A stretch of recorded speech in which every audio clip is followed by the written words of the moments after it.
최대한 이거를 끝내 볼게요. 그리고 이제 다음 주에 새 교재 들어가게. 자, 127쪽입니다. 127쪽. 아니, 잘 쉬고 오셔가지고 왜 그러세요? 자, 이렇게 안 하다 보면은 하기 싫어져요. 그래서 이럴수록 해야 돼요. 이럴수록 더 해야 돼. 자, 봐봅시다. 127쪽 보면은 여기서는 우리가 소설에서는 없어서는 안 될 사건과 갈등에 대해서 나와요. 자, 사건은 소설 속에서 인물을 둘러싸고 벌어지는 크고 작은 일을 사건이라고 하는데, 자, 이 사건이 발생함에 따라서 자연스럽게 따라오는 것이 갈등입니다. 우리가 갈등이 없으면, 소설에 갈등이 없으면 뭐가 없을까? 갈등이 대립인데, 이 갈등이 없으면 이야기가 재미가 없겠죠. 예를 들어서 러브스토리라고 생각을 해봐. 이 러브스토리인데 처음에 이제 여자 주인공이 남자 주인공이 막 꽁냥꽁냥 돼. 그럼 대리 약간 이제 대리 연애하는 기분 들고 처음에는 재밌지만 계속 둘이 꽁냥꽁냥만 되는 장면만 나와. 그러면은 조금 지루하겠잖아, 그치? 그래서 약간의 이런 롤러코스터 같이 조금의 조금 어려움이 있다가 극복하는 과정이 있어야지 조금 드라마틱하고 재미가 있다라고 생각하시면 돼요. 그래서 이 갈등이 좀 있어야지 재미가 있다라고 생각을 하시면 돼요. 그래서 갈등은 인물이 마음속에서 혼란 느끼거나 어떠한 대상과 대립하는 것을 얘기를 하는데, 자, 옆에 갈등과 주제에 대해서 얘기가 나와요. 소설 속에서 갈등이 일어나면 인물은 그거에 대처하기 위해서 어떠한 선택과 행동을 하게 되는데, 이러한 과정에서 소설에 뭐가 드러나는 경우가 많다? 주제가 드러나는 경우가 많다라고 보시면 돼요. 그래서 이 갈등이 발생하고 해소되는 과정을 통해서 뭐가 드러난다라고 기억해 주시면 돼요. 뭐가 드러난다? 주제. 그치. 주제가 드러난다라고 생각을 하시면 됩니다. 자, 갈등의 종류는 여러분이 알다시피 크게 내적 갈등, 외적 갈등으로 나뉘어져요. 내적 갈등은 짜장면 먹을까, 짬뽕 먹을까 하고 속으로 고민하는 거, 고민하는 것을 내적 갈등이라고 하고, 외적 갈등은 인물과 자신을 둘러싼 바깥의 세상과 대립하는 건데, 대표적으로 인물과 인물, 인물과 사회, 인물과 자연, 인물과 운명, 이렇게 네 가지가 있다라고 생각하시면 돼요. 보통 이야기에서 나오는 것은 인물의 갈등이라고 생각하시면 됩니다. 그래서 성격이라든지 의견, 가치관이 달라서 일어나는 갈등이고요. 인물과 사회는요, 인물이 자신이 살고 있는 사회적 제도, 관습에 부딪혀 겪게 되는 갈등입니다. 그래서 대표적인 게 가장 많이 나오는 게 홍길동전이에요. 홍길동전에서는 어떤 게 이제 홍길동이 이제 고민인 거야. 나는 아버지라 부르지도 못하고 형을 형이라 부르지도 못해. 왜? 어머니가 달라서. 어머니가 첩이잖아, 그치? 서자여서 그런 적서 차별제도 때문에 자기가 아무리 잘나도 벼슬 잘할 수 있어? 할 수 없는 그런 이제 대표적인 인물과 사회 갈등이고요. 또는 어떤 게 있냐면 사랑방 손님과 어머니라는 이제 작품이 있는데, 여기서는 이제 주인공 오키라는 여자아이가 있어요. 근데 자기 엄마랑 이제 아버지는 좀 돌아가셨어. 근데 엄마랑 이제 그 자기 새들어 사는 이제 아저씨가 있는데, 엄마랑 그 아저씨가 서로 호감이 있는 거예요. 그런데 그때 당시에 이제 배경이 1930년대예요. 1930년대인데 그때는 여자가 재혼하는 것에 대해서, 우리는 요즘에 재혼하는 것에 대해서 뭐 그런 거 없잖아. 근데 여자가 재혼하는 것에 대해서 되게 부정적으로 생각을 했어요. 그래서 결국 엄마가 그런 사회적인 시선 때문에 그 아저씨의 고백을 거절해요. 그래서 결국 그러면 인물과 사회 갈등 중에 누가 이겨버린 거야? 사회가 이겨버린 게 된 거죠. 그쵸? 이런 이제 스토리도 있고요. 인물과 자연의 갈등.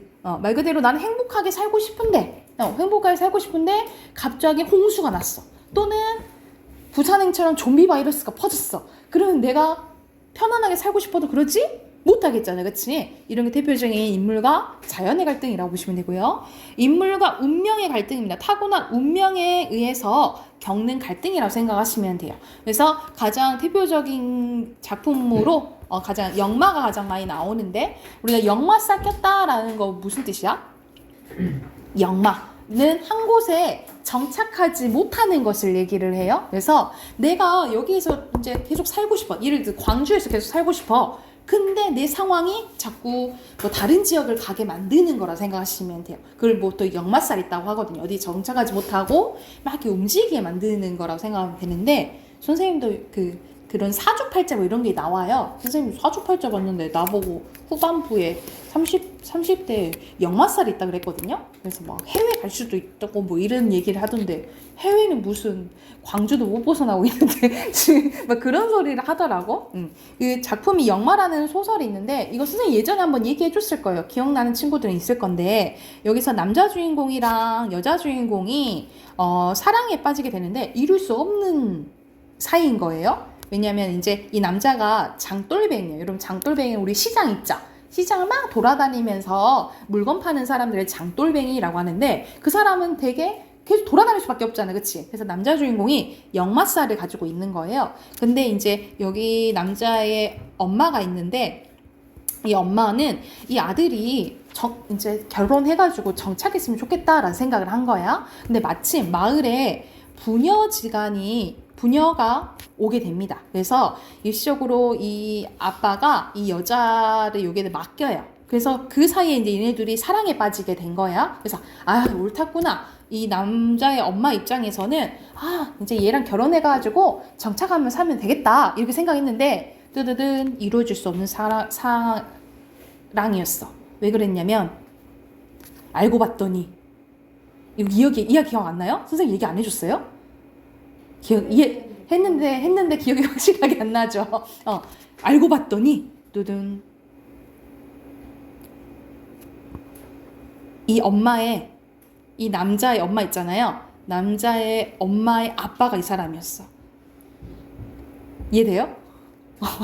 들었지, 그렇지. 그래서 알고 봤더니 자기 사랑에 빠진 여자랑 엄마랑 자매지간이었던 거야. 그러니까 누구랑 사랑에 빠진 거야? 이모랑, 이모죠. 이 남자 입장에서는 나이 어린 이모인 거야. 이모랑 사랑에 빠지게 된 거야. 그래서 이거를 이제 이 여자가 알아요. 여자가 알아가지고 똑같은 이제 신체 일부에 사마귀가 있는 걸 발견하거든, 둘이. 그래서 결국 떠나면서 이제 남자도 길을 떠나면서 이야기가 끝나게 되거든요. 결국 이거는 인간과 운명 간의 갈등에서 누가 이겨버린 거예요? 운명이 이겨버린 거죠. 이런 이제 스토리가 있다라고 생각하시면 돼요. 그리고 복선 기억하시고, 복선은 앞으로 일어날 사건을 미리 알려주는 장치라고 보시면 됩니다. 우리 소위 말하면 약간 속된 말로 하면 영화에서 막 떡밥이라 하잖아요, 그치?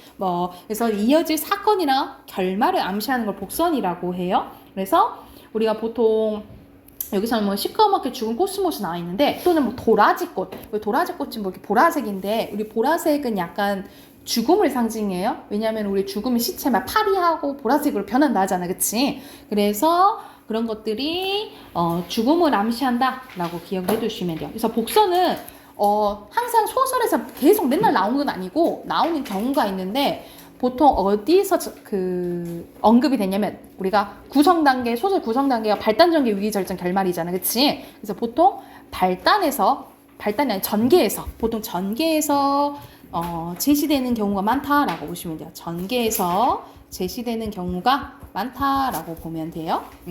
그래서 지금 오늘 한 부분이 갈등의 종류랑 복선이에요. 그래서 해당하는 문제 뒤에 128조, 128조 바로 풀어보고 답 확인해 봅시다.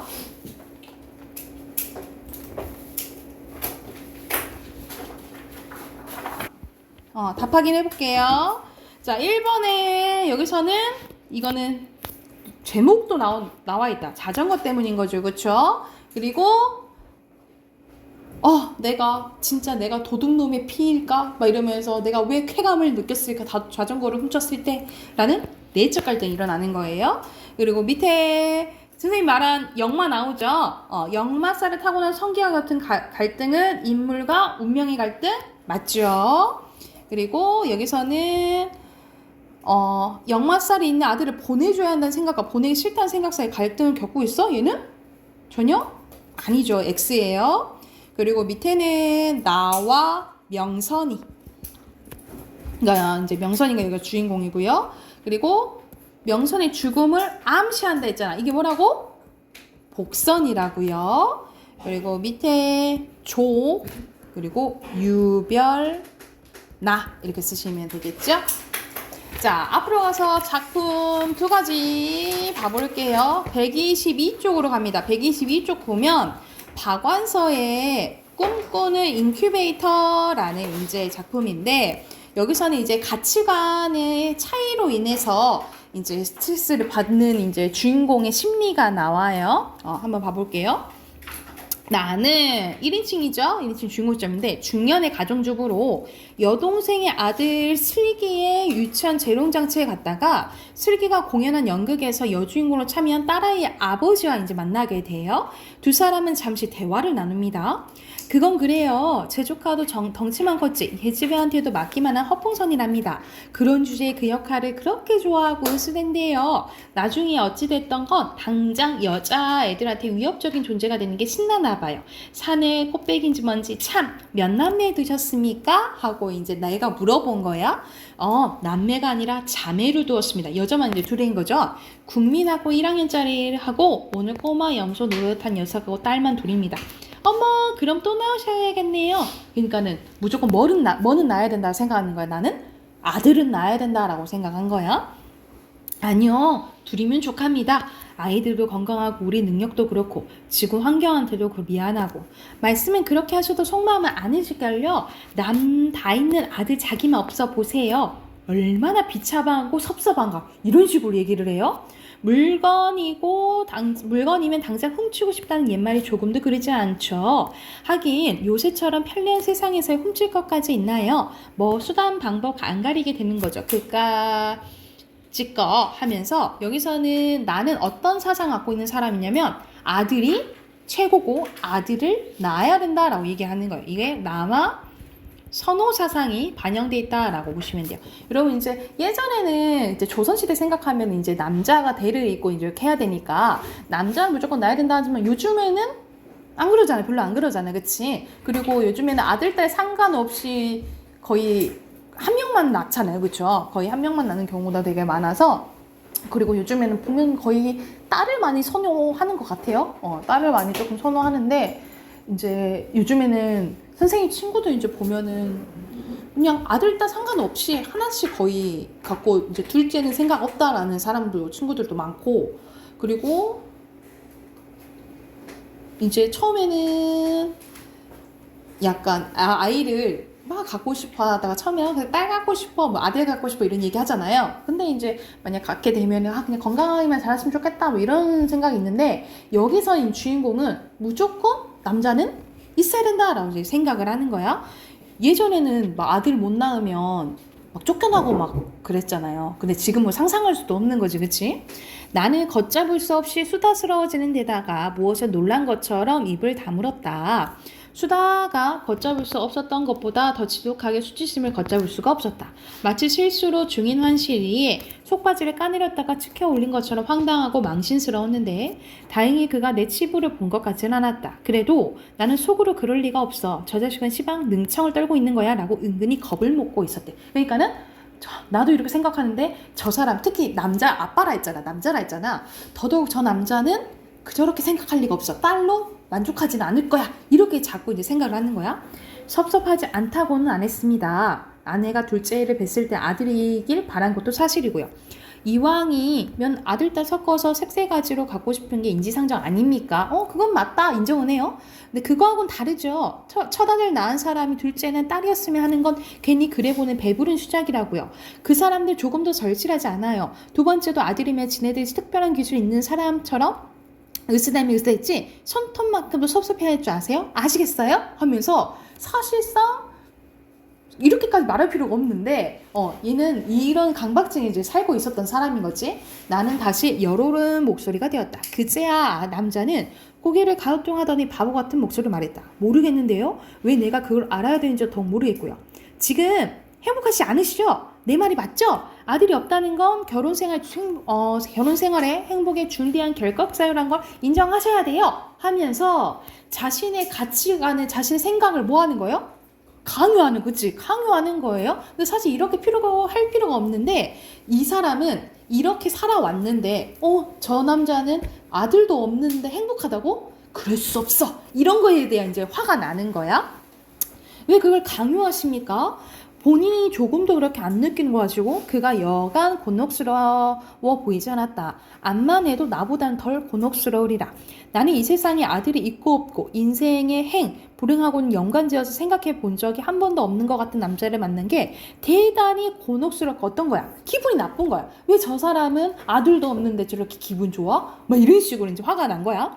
뭐 저런 족속이 다 있나 재수 옴붙었다 싶으면서도 그 남자를 행복한 채로 놓아주기가 싫었대. 그것은 분명히 거짓 행보이고 거짓은 깨 부숴야 한다는 사명감이 대단한 정의감처럼 찌뿌렸다라는 거죠. 야구 구경 좋아하지 않으세요? 하고 물어봐. 아들하고 야구 구경 다니고 싶은 생각 없으세요? 나는 너 약 좀 몰라봐라 라는 뜻으로 눈을 가스리며 하듯 조롱하듯 물어봤다는 거죠. 그랬더니 또 아들 타령입니까? 라고 얘기하는 내용입니다. 그래서 여기서는 이 남아선호 사상에 대해서 비판하는 내용이라 생각하시면 돼요. 그래서 중심 인물은 나와 그 딸아이의 아버지죠. 남자라고 보시면 되고, 배경은 이제 유치원 이제 재롱 잔칫날이라고 보시면 되겠죠. 그리고 중심 사건 및 갈등은 나와 남자의 이제 가치관 차이죠. 그래서 외적 갈등이 드러난다라고 보시면 되고요. 주제 간단히 쓸게요. 남아 선호 사상에 대한 비판이 담긴 소설입니다. 그래서 가치관 차이로 갈등이 발생했다라고 보시면 돼요. 주제 썼으면 옆에 네 문제 바로 풀어보세요.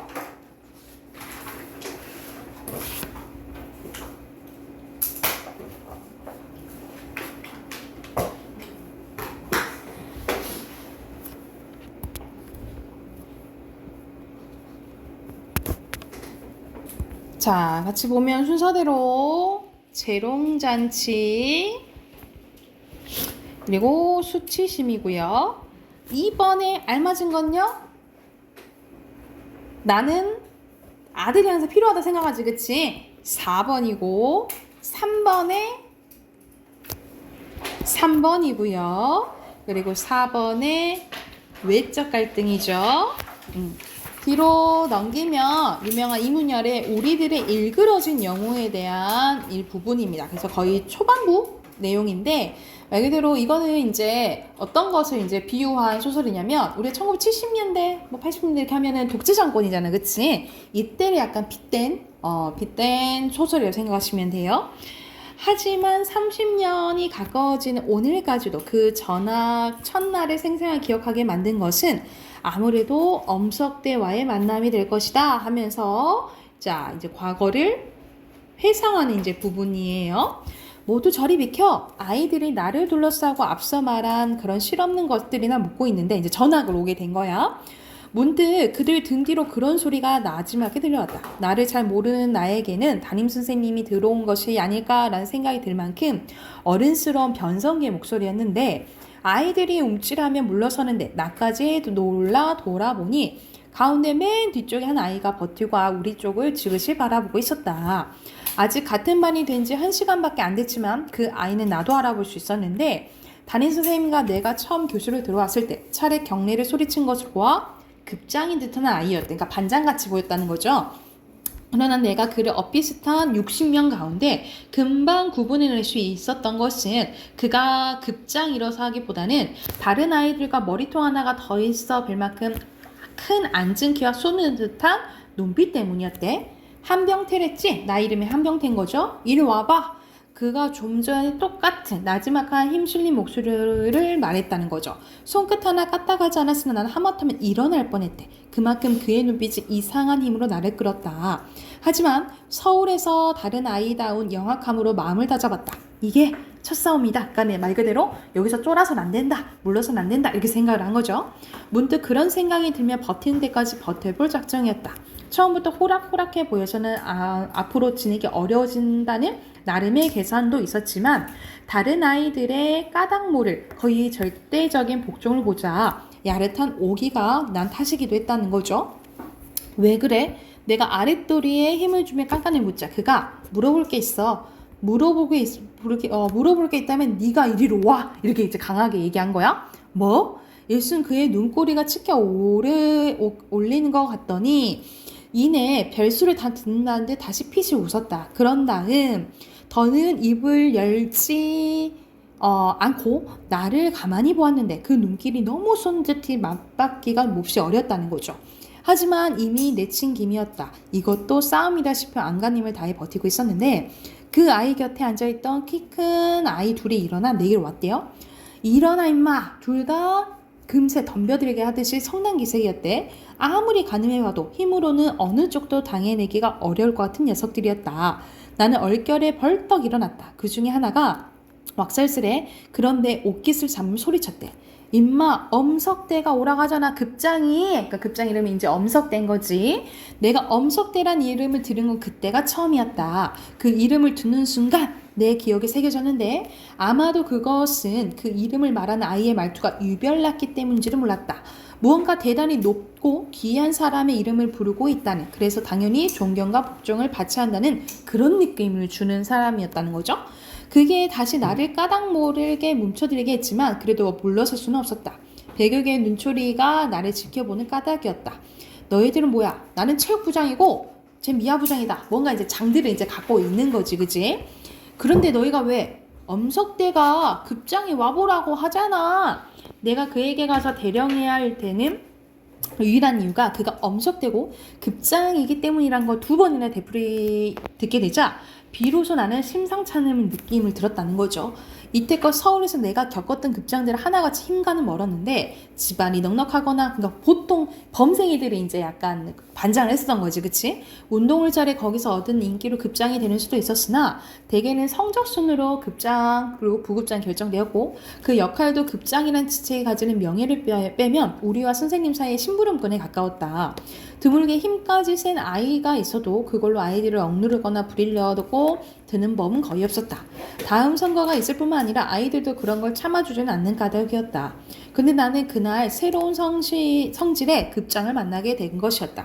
급장이 부르면 다야? 급장이 부르면 언제든 달려가고 대령해야 되냐고 하고 하지만 결국이고 이제 엄석대가 거의 이제 독재를 하는 거죠. 그치? 잡아가지고. 근데 결국 끝에는 이제 무너지게 되는 이야기를 생각을 하시면 돼요. 그래서 제목이 뭐야? 우리들의 일그러진 영웅이잖아요. 그쵸? 그래서 중심 인물은 간단하죠? 여기서 나 한병태가 나오고요. 그리고 엄석대 간단히 써놓으시면 되고 배경은 학교 전학 첫날이라고 보시면 되고요. 중심 사건은 나와 엄석대의 이것도 인물과 인물 간의 외적 갈등이라고 보시면 됩니다. 그래서 전체적인 소설의 주제는요. 그 독재 정권에 비유한 소설이라 했잖아요. 그래서 독재 정권과 부조리함에 순응하는 현실에 대한 비판이 드러난 소설입니다. 주제 쓰셨으면 뒤로 넘겨서 네 문제 또 풀어보세요.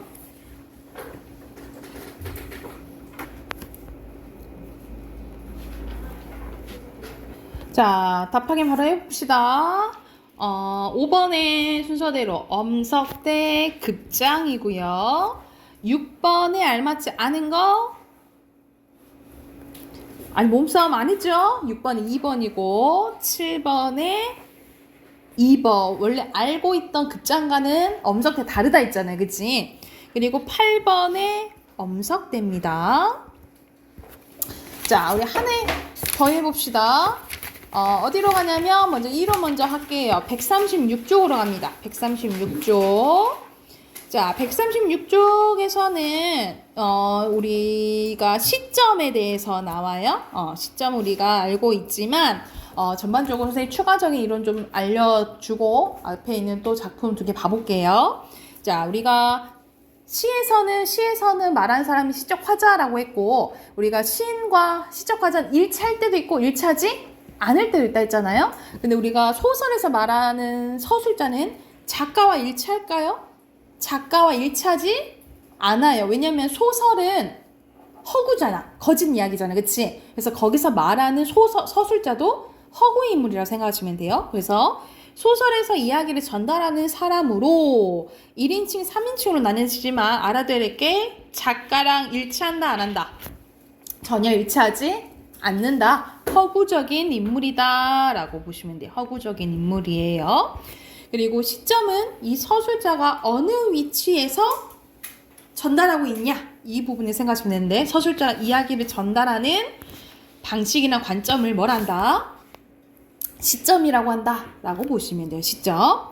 자, 여러분 시점은 네 가지로 여러분 기존에 알고 있는 내용이지만 추가적으로 이제 선생님이 설명해 줄 게 있어서 우선은 전반적인 설명해주고 여러분 알아야 될 부분 다시 얘기해 줄게요.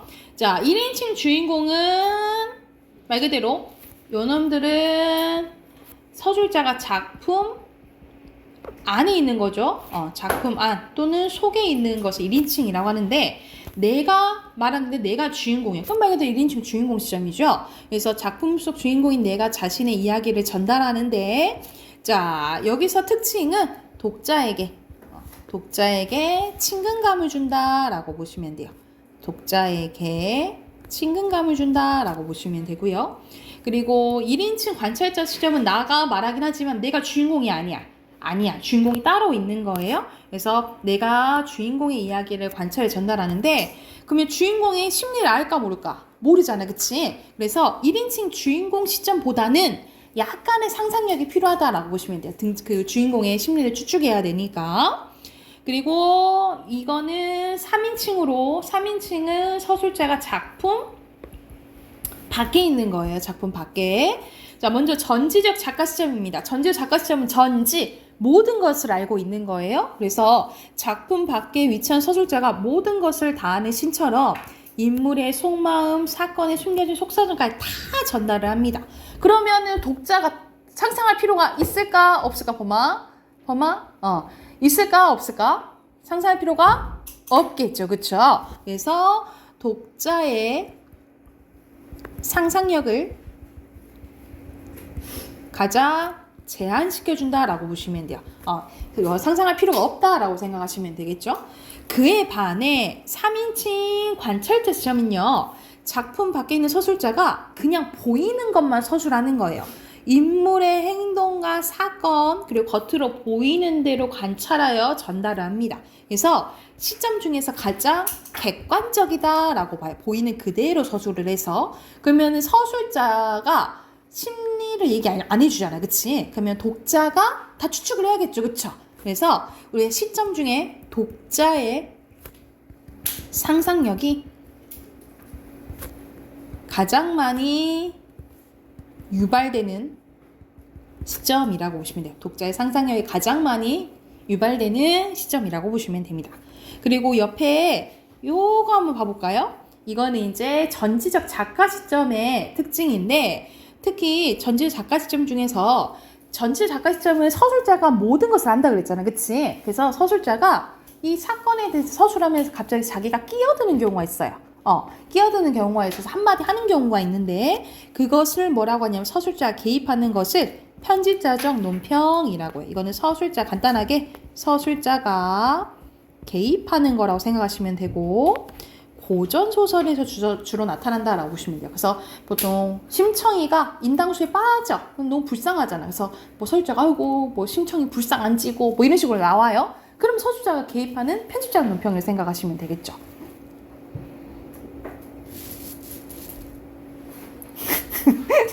그러면 되겠죠.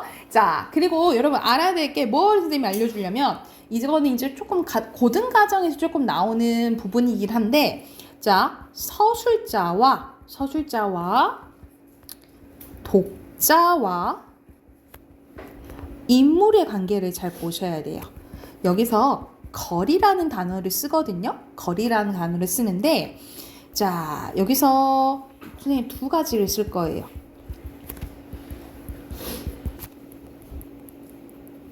이렇게 관계도를 써볼게요. 그리고 가운데에는 뭐 쓸 거냐면 이건 1인칭 주인공 시점 그리고 전지적 작가 시점 그리고 1인칭 관찰자 시점, 그리고 3인칭 관찰자 시점의 공통점이에요. 자, 이렇게 쓸 건데, 자, 거리를 볼 건데 어떤 거리냐면, 자, 먼저 서술자와 독자의 거리 봐볼게요. 1인칭 주인공이랑 전지적 작가 시점은요, 서술자가 독자에게 다 가까이 이야기를 해주잖아. 그치? 그래서 가깝다라고 봐요.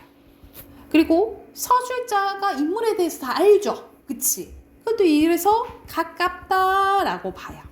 이해됐나요? 근데 자, 독자 입장에서 인물은 막 서술자가 독자에게 인물에 대해서 다 얘기를 해주잖아. 그치? 그러면 독자는 인물에 대해서 막 상상할 필요가 있어요? 상상할 필요가 없죠. 그치? 그래서 거리가 멀다라고 봐요. 거리가 멀어요. 왜냐면은 이렇게 관심을 가져야지 가깝게 보는 거야. 이해됐나요? 관심을 갖고 막 해야지 가깝다 보는 거야. 근데 어차피 서술자가 독자한테 다 얘기를 해주잖아. 그러니까 상상할 필요가 없으니까 멀다라고 보는 거예요. 이해됐나요? 근데 1인칭 관찰자 시점이랑 3인칭 관찰자 시점은 달라요. 반대로 생각하시면 돼요. 여기가 멀다. 자, 1인칭 관찰자 시점이랑 3인칭 관찰자 시점은 독자가 인물에 대해서 막 상상해야 되지. 그치? 그러면은 가깝다라고 본 거야. 막 상상하고 관심을 가지면 가깝다라고 보는 거예요. 이해됐나요? 그래서 이 관계도 알고 있어야 돼. 그래서 서술자, 독자, 인물의 거리예요. 그래서 1인칭 주인공 시점이랑 전지적 작가 시점은 독자와 인물 사이의 거리가 멀고, 반대로 1인칭 관찰자랑 3인칭 관찰자 시점에서는 독자, 인물의 사이가 가깝다. 이게 가까운 거는 막 상상해야 되고 관심이 많은 거라 생각하시면 돼요. 이해됐나요? 자, 그러면 바로 또 옆에 137쪽 문제 풀어보세요.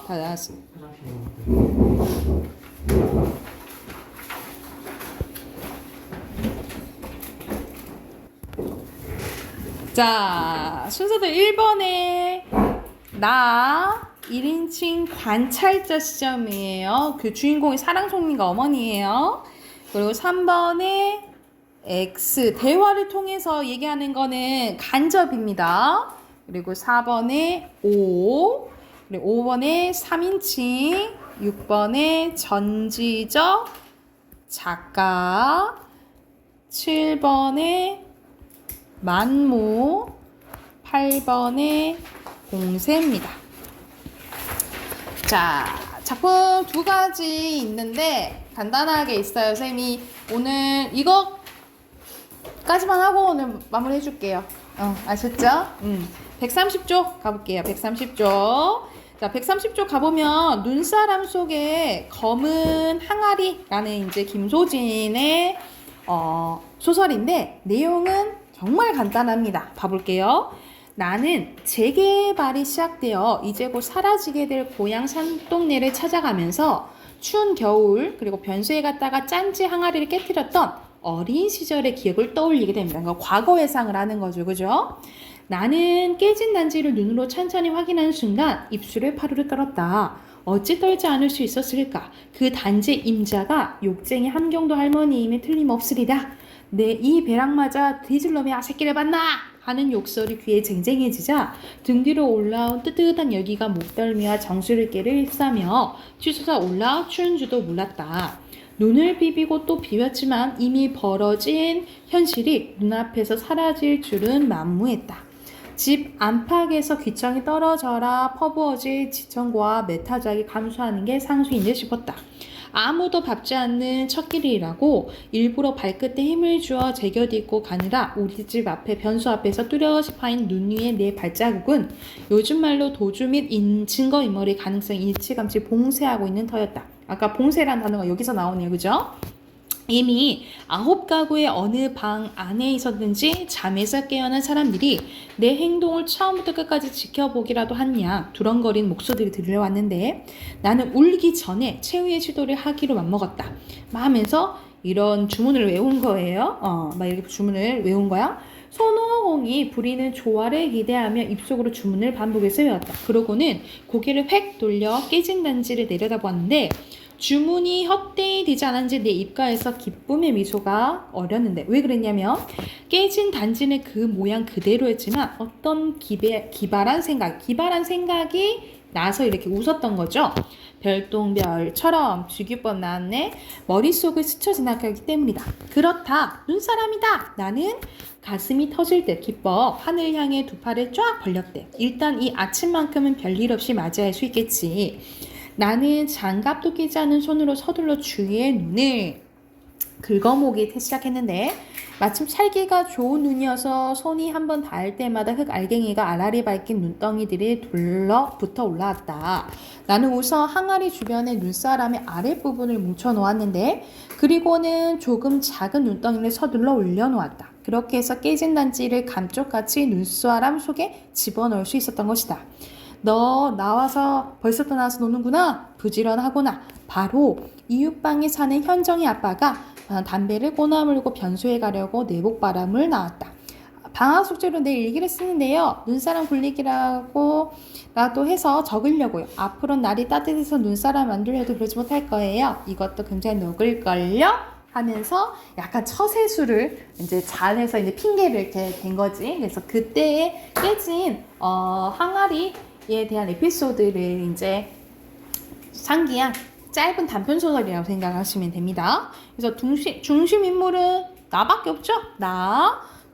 눈이 오니까 추운 겨울 변소 앞에서 항아리를 깨트려서 그걸 이제 만회하려고 했던 내용이라고 보시면 되겠죠. 그래서 여기서는 중심 사건은 단지 깨트린 후 그걸 이제 만회하기 위해서 눈사람 만드는 거잖아요. 그렇죠? 그래서 갈등은 크게 드러나 있지 않다라고 보시면 되고요. 서술상의 특징은 과거 회상하잖아. 그죠? 그럼 무슨 구성이죠? 그렇지. 역순익적 구성. 같은 말로 뭐라 하죠? 그렇지. 입체적 구성.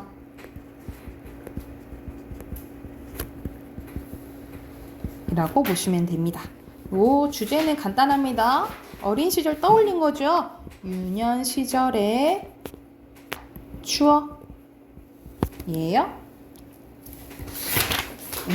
뒤에 세 문제 있네요.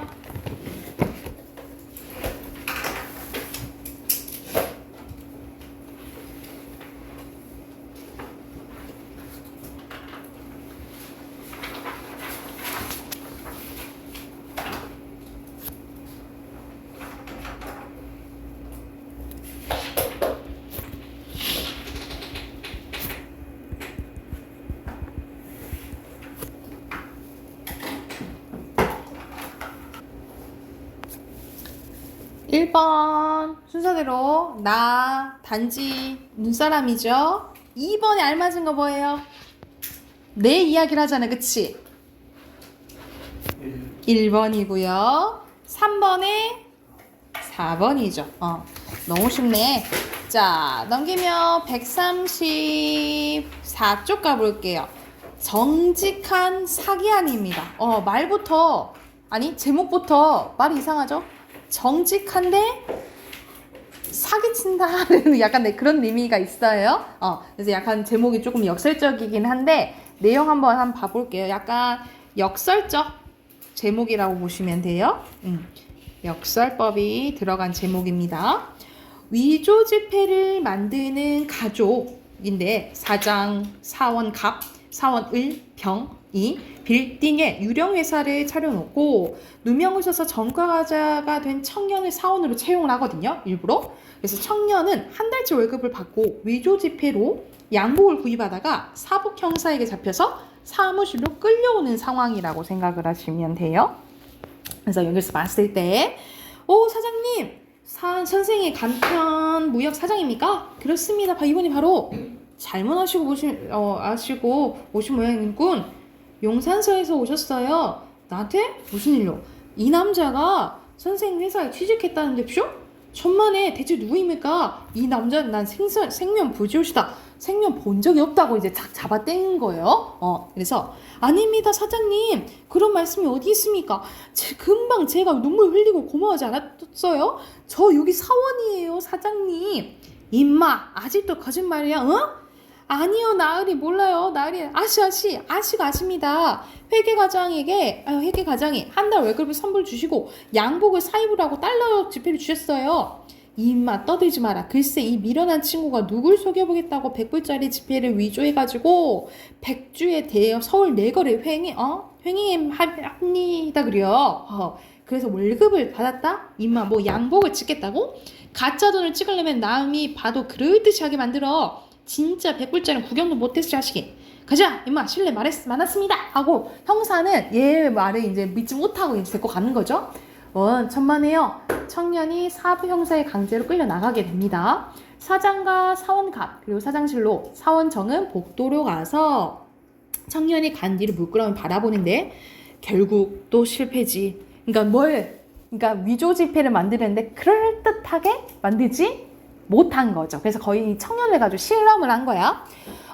이번에 얼마나 찍었더냐? 시험 삼아 300장만 찍었어요. 상만 무리로구나. 어디가 다르지? 좀 자세히 보아라.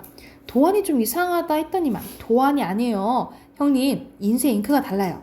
잉크가 어떻다 그래? 종이가 틀리는 걸 뭐 종이 할 수 없지. 미국을 간다고 같은 종이 사겠니? 아니에요 잉크예요. 종이야. 도안이 틀렸어. 다들 막 다른 말을 막 해. 잉크가 아니라니까. 잉크가 어쨌단 말이야. 네가 도안을 잘못 그려놓고. 도안이 어디가 틀렸어? 얘들아 너 들지 마라. 그 미련한 녀석 때문에 단단히 손해봤다. 그 누구 탓을 하는 거야? 그 청년 탓을 하는 거지, 그치? 참 그 자식 때문이야. 첫눈에도 자식이 좀 모자란 것 같다니만 하면서 여기서는 이제 가족들이 이제 사기치는 그 내용이 나오는 거죠. 그래서 여기서는 중심 인물은 여럿이 나오죠. 뭐 청년 나오고 그리고 그 위조 지폐를 만드는 그 가족들이 나오죠. 가족들 그 사장 가족들 간단히 쓸게요. 그리고 사복 형사 나오죠. 그리고 배경은 이 사무실. 중심 사건은 여기서는 청년과 이 사장 가족들의 외적 갈등이 나오고요. 이 서술상의 특징은 아까 전에 역설법 나왔다 했죠. 역설적인 제목을 통해서 이 정직하지 못한 이 사회상을 비판했다라고 보시면 됩니다. 그래서 주제 밑에 쓸게요. 선과 악이 구별되지 않는, 뭐가 옳은 건지 뭐가 나쁜 건지 확연히 드러나지 않는 거죠. 현실에 대한 풍자가 담겨져 있다라고 보시면 됩니다. 선과 악이 구별되지 않는 현실에 대한 풍자입니다. 그래서 이거는 갈래가 뭐인 것 같아요? 영화 같진 않죠? 연극이에요. 우리 연극의 대본 뭐라 그러지? 희곡. 희곡입니다. 희곡이라고 보시면 되며 옆에 네 문제 바로 풀고 선생님 끝내줄게요.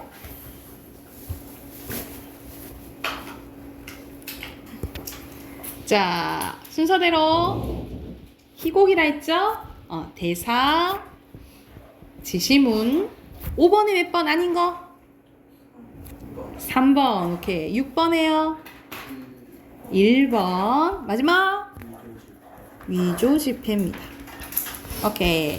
여기까지 하고 내일 이 문학책이랑 문법책 챙겨 오세요. 문법책 안 풀어져 있는 사람들 다 풀어 오시고 숙제였었으니까 내일 답 확인하고 문학 이어서 할게요.